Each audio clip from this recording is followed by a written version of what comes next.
मैं सीधे दानिश कुरैशी जी के पास जाता हूं। दानिश कुरैशी जी जवाब दीजिए, आपका तो कोई दावा बनता ही नहीं है। देखिए सुनिए, हमारा दावा क्या बनता है मैं अभी बताऊं। अभी ऑलरेडी बज रहे हैं 5:15। अभी थोड़ी देर में वहां अजान होगी। दरअसल दिक्कत क्या है, योगी जी को ये समझ में नहीं आया इनकी। अभी वो बात कर रहे थे, आज जो स्टेटमेंट था उनका, तो हमने बात की दृष्टि की।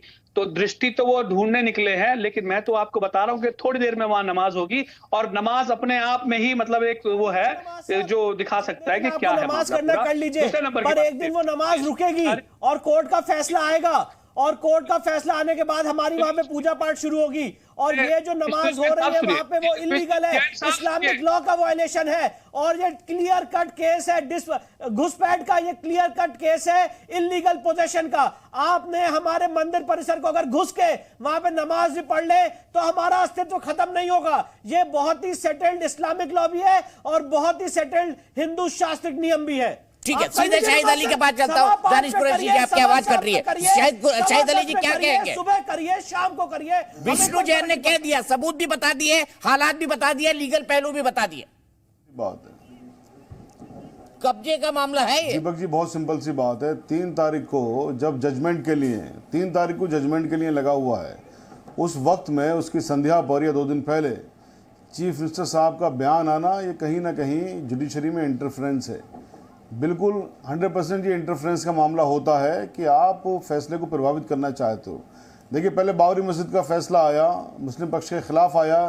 किसी भी मुस्लिम पक्ष के इंसान ने पूरे हिंदुस्तान के अंदर ज़रा सा भी कोई भी एक लेश मात्र भी किसी ने कुछ नहीं किया। तो इन लोगों को ना तो प्लेस ऑफ वर्शिप एक्ट पे यकीन है, ना आरएसएस चीफ पे यकीन है, जिन्होंने कह दिया साहब पुरानी बातें नहीं करो, गड़े मुर्दे नहीं फाड़ो, हम आगे के लिए चलेंगे। बल्कि इनका ये कहना चीफ मिनिस्टर साहब का कि साहब वहाँ पर उसको मस्जिद करना विवाद होगा, तो यानी कि आप डराने का काम कर रहे हो, धमकाने का काम कर रहे हो। आपके पास ताकत है तो आप जो माइनॉरिटी है उसको धमकाओगे, उसको डराओगे, उससे आप ज़बरदस्ती इस तरह की चीज़ें करोगे। या आपको कोर्ट पर भरोसा नहीं है? हमें तो कोर्ट पर पूरी तरह से भरोसा है। तो आपको कोर्ट के ऑर्डर का कम से कम वेट करना चाहिए था। 3 तारीख में कितने से दिन रहेगी, उसकी संध्या पे ये आना, ये अपने आप में कोई मामूली चीज़ नहीं है। ये अभिव्यक्ति की आज़ादी वाला मैटर नहीं है। यहाँ पर हम तो नहीं कहने जा रहे कि साहब वहाँ पर जी आप अपना क्लेम वापस ले लीजिए। इस तरह का कहना कि साहब क्लेम वापस ले लीजिए, ये तो विवाद हो जाएगा, ये तो आगे बढ़ जाइए, ये किसी भी तरह से शोभा नहीं देता। एक ऐतिहासिक भूल को ठीक करिए शाहिद अली जी। और ये आप मेरा आज के मुसलमान का क्या लेना देना औरंगजेब से? ऐतिहासिक भूल को ठीक करिए, योगी जी कह रहे हैं। नहीं, किसने कह दिया ऐतिहासिक भूल है ये? आपके कहने से सब कुछ सही हो जाएगा? जो आपने कह दिया वही सही है, जो आपने कह दिया वही सही है, ये जो चीफ मिनिस्टर साहब ने कह दिया वही सही है। अरे मैं तो पूछ रहा हूं, सवाल पूछ रहा हूं भाई। चीफ मिनिस्टर साहब ने ऐतिहासिक भूल का ठीक कर लीजिए उसको। ऑनरेबल वही बता रहा हूं ना, जब उस चीज के लिए पाबंदी लगा दी 1947 में, जो स्थिति बना के रखी जाएगी एक्ट ने। आपकी सेंटर में तो गवर्नमेंट है ना। अरे सर, जब एक्ट बना था उस वक्त भी शंकर गौरी की पूजा हो रही थी। 93 में बंद की मुलायम सिंह यादव ने। शाहिद अली जी उसके दायरे में आता ही नहीं है। विष्णु जैन जी क्या कहेंगे शाहिद अली जी की बात? पार्टी के जो पैटर्न है आरएसएस चीफ की बात को शाहिद अली आज आरएसएस चीफ को कोट कर रहे हैं। ये सवाल जरूर ले जाऊंगा संजीत रागी जी के पास। देखिए, आज भागवत जी याद आ रहे हैं शाहिद अली जी को। आरएसएस चीफ को सही कह रहे हैं विष्णु जैन जी। बहुत ही बात मैं कहना चाहता हूं शाहिद भाई से भी कि ये जो मानसिकता है, जहां पे आप हमारे शिवलिंग पे वजू करते रहे और कहें कि माइनॉरिटी को आप डरा रहे हैं, जहां पे आप भोजशाला में संस्कृत की ऋचाएं मिटाते रहे, हवन कुंड पे थूकते रहे, मां सरस्वती की मूर्ति को उखाड़ के फेंक दें और कहें कि माइनॉरिटी को डरा रहे हैं, जहां पे आज कुतुब मीनार में गणेश जी उल्टी अवस्था में रखे हों, जहां पे आज अलग अलग जो धर्मस्थल है हमारे उसको छिन्न भिन्न किया हो गया हो, हमारी संस्कृति को तोड़ा गया हो। कुतुब मीनार परिसर में चले जाइए, कुव्वतुल इस्लाम मस्जिद है जो कहती है 27 जैन मंदिर और हिंदू मंदिर को तोड़ के उसके बलबे से बनाई गई है। और अगर आज इस देश का मुसलमान उसके तहत अपना टाइटल क्लेम कर रहा है तो मुझे लगता है आप लोगों को शर्म आनी चाहिए कि आप जो इस्लामिक आक्रांता थे, जिन्होंने यहां पे बर्बरता की, हमारी संस्कृति हमारी सभ्यता के साथ खिलवाड़ किया, आज आप उनके तहत टाइटल क्लेम कर रहे हैं। और मैं तो धन्यवाद देना चाहता हूं माननीय मुख्यमंत्री जी का कि उन्होंने आज जो इस देश के सनातन समाज के और सारे लोगों की जन भावनाएं थी उसके अनुरूप बयान दिया है। आज जो वहां पे ग्लेयरिंग फैक्ट्स है उसके अनुरूप बयान दिया है। दीपक जी, मैं एक बात कहना चाहता हूं, प्लीज जरा 1809 के डीएम वॉटसन की चिट्ठी पढ़िए, जिन्होंने कहा था कि यह मंदिर हिंदू समाज के लोगों को दे दीजिए।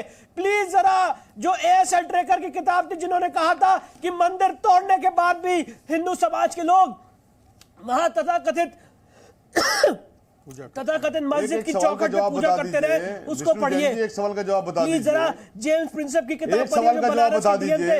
जिन्होंने कहा था वहां कि पर अष्टमंडप का विष्णु मंदिर जैन था। जी, आज ये एक सारे सवाल का facts जवाब ignore बता नहीं कर दीजिए सकते। बस। दीन मोहम्मद के केस में एक सवाल का जवाब, सिर्फ 12 एक लोगों ने सवाल का गवाहियां जवाब, दी थी आपके एक सवाल में जिसमें उन्होंने आपकी कहा तमाम था बातें झूठ कि साबित हो यहाँ पे जाएंगी। हिंदू समाज के लोग एक पूजा कर सवाल में रहे हैं। आपकी इतने तमाम सारे बातें झूठी फैक्ट्स साबित हैं हो दीपक जी, उसके बाद भी उसके वायलेशन में वहां पे नमाज पढ़ी जा रही है। और अभी मेरे यहाँ पे एक पैनलिस्ट कितने फख्र से कह रहे हैं 5:15 बजे नमाज होने जा रही है, फख्र से कह रहे हैं। तो अगर इनको फख्र है कि वहां पे नमाज हो रही है, तो मुझे भी अपने चीफ मिनिस्टर पे फख्र है कि मेरा चीफ मिनिस्टर सामने आया है और जो आपने बर्बरता की है उसके खिलाफ मेरे चीफ मिनिस्टर ने बयान दिया। मुझे भी फख्र है मेरे चीफ मिनिस्टर पे, और आप रोक नहीं सकते हैं हमें इस बारे में बात करने से। अगर आप सोचे कि कोई मामला कोर्ट में सब जुडिस है और कोई इस बारे में बात ना करे, तो वो दिन चले गए हैं। आज सुप्रीम कोर्ट की प्रोसीडिंग्स का लाइव टेलीकास्ट हो रहा है, आज हर एक बातों पे बात हो रही है। कोर्ट की जो प्रोसीडिंग्स है उसको यूट्यूब पर दिखाया जा रहा है, जो जो बातें की जा रही है वो सुनी जा रही है, सारे एफिडेविट पब्लिक डोमेन में आ रहे हैं। पर आप चाहते हो कि आपने जो वहां पे एक दरिंदगी की है उसके बारे में बात की ना जाए, तो अब वो दिन चले गए हैं। अब ये सनातन समाज जाग उठा है और आप लोगों की दरिंदगी के बारे में बात की जाएगी। जितने फख्र से कहा है 5:15 बजे नमाज हो रही थी, आज आपके चैनल के माध्यम से कहना चाहता हूं वो दिन आएगा और जरूर आएगा जब वहां पे हमारा भव्य शिवलिंग स्थापित होगा और हम अपने आराध्य की पूजा करेंगे। बताइए कलीमुल हाफिज जी, कुछ गलत कह रहे हैं विष्णु जैन जी? नहीं, हम तो आपको देख रहे हैं, आप टोक ही नहीं रहे हैं। विष्णु जैन जी ने इतनी उग्र बातें कर डाली और आप टोक नहीं रहे। मैं आपको देख रहा था कि मैं आया क्यों इस डिबेट में। इसीलिए गौरव अगर आपने इतना ही, अगर आप अपने एंकर का रोल नहीं निभा रहे हैं, को बुलंद किया है कलीमुल हाफिज जी, गलत क्या किया बताइए। अरे हम तो बात संविधान गलत की क्या कर किया रहे हैं। उन्होंने? 5:15 बजे नमाज नहीं, हम बात संविधान की कर रहे हैं। हमने अभी तक कहा ही नहीं किसने क्या किया। हम सिर्फ इतनी बात कर रहे हैं। अगर हम लीगल लड़ाई लड़ रहे हैं, लीगल बात कर रहे हैं, संविधान के फिर जैन साहब को बुलवा दीजिए, हम खामोश हो जाते हैं। बातें हो गई। बात है मैं यही मुख्यमंत्री कह के रहा हूं, पास बैठे आप चाहते नहीं हो कि इस बारे में बात हो। आप और करिए। मैं ये कह रहा हूं, ये बात हम करते दोनों लोग रहेंगे एक साथ नहीं। और अन्याय कलीम दानिश भाई, अत्याचार आप के खिलाफ लड़ते स्काइप पे जुड़े हुए हैं, आपकी आवाज कटती है। कलीमुल भाई बोलिए, और फिर मैं गौरव भाटिया जी के पास और संगीत रागी जी के पास जाऊंगा। देखिए, और बस- शमूम काश्मीर जी बस उनके मैं पास एक भी जाना शेर है। कहूंगा, उससे समझ जाना आप। मैं एक शेर पढ़ूंगा, वही कातिल वही शाहिद वही मुंसिफ ठहरे, अकरबा मेरे करें कत्ल का दावा किस पर।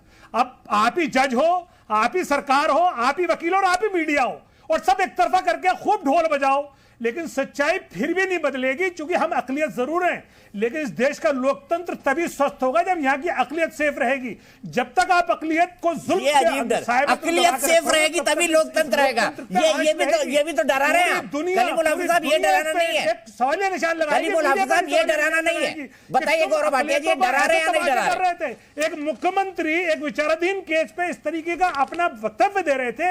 ये पूरी दुनिया देख रही है, देश भी देख रहा है। और दीपक चौधरी साहब, आप अपना एंकर का धर्म निभाइए। आप कम से कम कुछ तो कहिए, जो मस्जिद पक्ष है उसकी तरफ से भी आप कुछ जुबान तो खोलिए। मैं तो बोल रहा हूँ ना, मैं तो कह रहा हूँ, मैं सवाल पूछ रहा हूँ, आपसे ही सवाल पूछ रहा हूँ कि भाई मुख्यमंत्री जी को लगता है कि ऐतिहासिक भूल है जिसका आज के मुसलमानों से कोई लेना देना नहीं। आगे आइए, इस ऐतिहासिक भूल को सुधारिए। क्या सुधारेंगे आप? मैं सवाल पूछ रहा हूँ ना, मुख्यमंत्री के बयान पर ही पूछ रहा हूँ, बताइए आप। नहीं, देखिए हमारा देश आज संविधान से चलता है। वो संविधान हमें ये बताता है, सन 47 में जो मस्जिद थी मस्जिद रहेगी, मंदिर था मंदिर रहेगा, गिरजाघर था गिरजाघर रहेगा। उससे पहले क्या हुआ इसके हम जिम्मेदार नहीं है। जब हमारे बुजुर्गों ने कानून बना दिया संसद में, तो आप लोग संसद की इज्जत नहीं करते। और अगर बीजेपी वालों को गौरव भाटिया जी, क्या मुख्यमंत्री जी जो ये दावा कर रहे हैं क्या आउट ऑफ द कंटेक्स्ट बात कर रहे हैं? जी न्यूज़।